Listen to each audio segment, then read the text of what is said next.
देखना जरा, इतनी विशाल, इतनी विराट, इतनी असीम, आसमान की तरफ नजर डालना।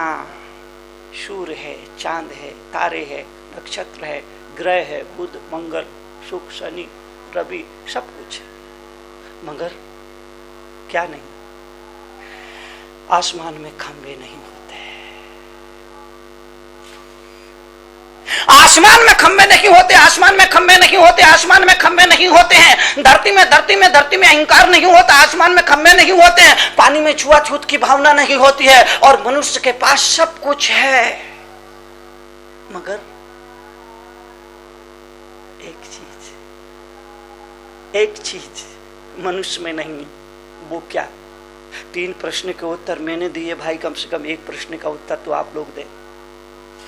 सोचिए, समझिए, विचारिए, कल्पना करिए, दिमाग का दही बनाइए, सोचिए मनुष्य के पास क्या नहीं। मनुष्य के जीवन में प्रभु के द्वारा प्रदत्त सब कुछ है। भगवान ने कहा, ईश्वर ने कहा, महावीर ने कहा, बुद्ध ने कहा, श्री कृष्ण ने कहा, मर्यादा पुरुषोत्तम राम ने कहा कि पैदा होने वाला मनुष्य महापात्र की तरह पैदा होता है, मगर दुर्भाग्य देखिए भिक्षा पात्र लेकर के जीता है। भिक्षा भिक्षा। पैदा होने वाला मनुष्य पात्र और महापात्र की हैसियत से पैदा होता है, मगर दुर्भाग्य देखिए भिक्षा पात्र लेकर के जीता है, सारी उम्र जीता है,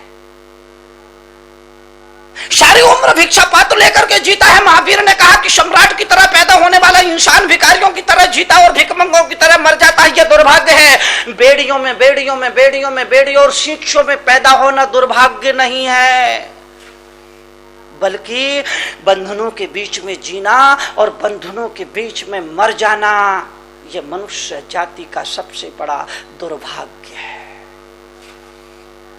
जेल में पैदा होना यह दुर्भाग्य नहीं है। जेल के बीच में जीना और जेल के बीच में मर जाना, बंधनों के बीच में मर जाना, शिक्षों में कैद होकर के मर जाना, यह मनुष्यता का अपमान है, यह मनुष्यता का दुर्भाग्य है। पैदा होने वाला हर इंसान, हर आदमी बंधनों में पैदा होता है, शिक्षों में पैदा होता है, मगर वो स्वतंत्र होकर के शेर जंगल में गुफा में पैदा होता है, लेकिन कहते हैं कि जिस गुफा में शेर पैदा होता है उस गुफा में शेर मरता नहीं है, मरेगा वहां नहीं। पैदा होता है गुफा में, मगर जब मरने का समय आता है किसी पहाड़ की चोटी पर मरता है, किसी मैदान में मरता है, किसी शिखर पर मरता है।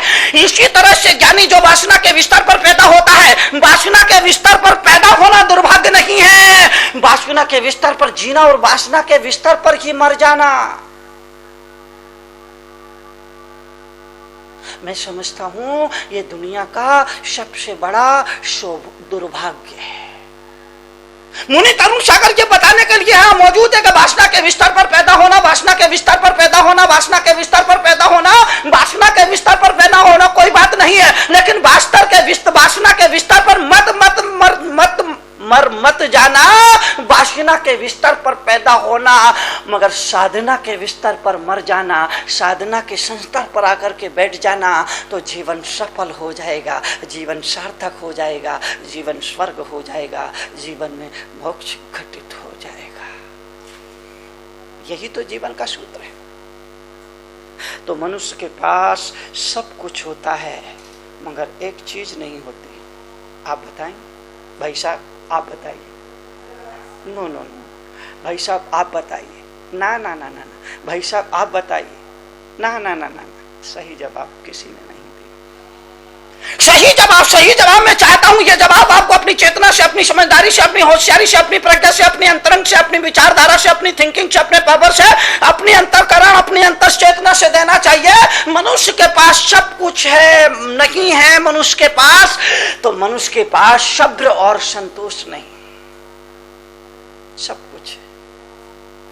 अगर आज के आदमी के पास अगर कुछ नहीं है तो सब्र नहीं है और संतोष, बस ये 2 चीज, और सब कुछ नहीं है तो केवल 2 चीज नहीं है आज के आदमी के पास। एक तो सब्र नहीं, और एक संतोष नहीं। और बिना सब्र, बिना संतोष के जीवन यकीनन चलता नहीं है। चलेगा भी नहीं, कैसे चलेगा? सब्र तो चाहिए। मनुष्य के पास, मनुष्य की जिंदगी में, मनुष्य के जीवन में, मनुष्य के जीवन में सब कुछ है, सब कुछ है, सब कुछ है, मगर दो चीजें नहीं है, एक सब्र नहीं है, एक संतोष नहीं है। मैं आपसे निवेदन करूंगा, आपसे गुजारिश करूंगा, आपसे अनुरोध करूंगा कि जीवन को ऊंचा उठाना चाहते हैं, जीवन को पुष्पमय सुगंधमय बनाना चाहते हैं, जीवन को मुस्कुराता और खिलखिलाता हुआ जीना चाहते हैं, आज के जीवन में आपके पास और कुछ हो या ना हो, पर ये दो चीजें जरूरी है। सब्र रखिए, धैर्य रखिए, क्योंकि जो कुछ भी मिलता है वो सब्र और धैर्य से ही मिलता है। थोड़ा सा इंतजार करना सीखिए, थोड़ी सी प्रतीक्षा करने की आदत डालिए, थोड़ा सा धीरज रखिए। किसी भी प्रश्न का जवाब बहुत जल्दी में मत दीजिए। किसी ने आपको कुछ कह दिया,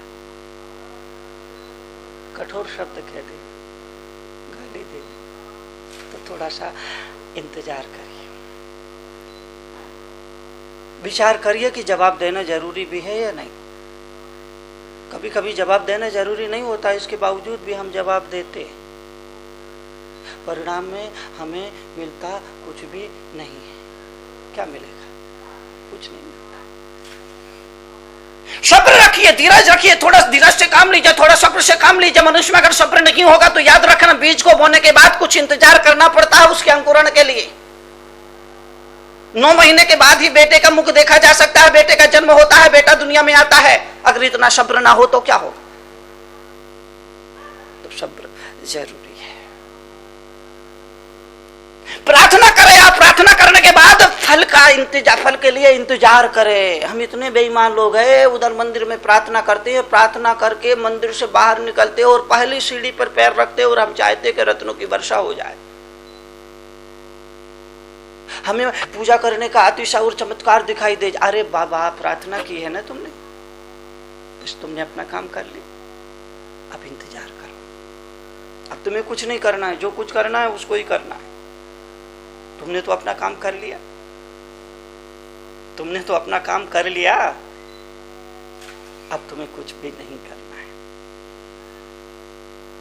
तुम्हारा काम है कि जमीन पर बीज को बो देना, तुम्हारा काम है कि जमीन पर, उर्वरा जमीन पर, काली मिट्टी की जमीन पर बीज को डाल देना और उस बीज को मिट्टी से ढक देना। बस अब बार बार उखेल करके मत देना, बार बार उस बीज को निकाल करके मत देखना कि इसमें अंकुरण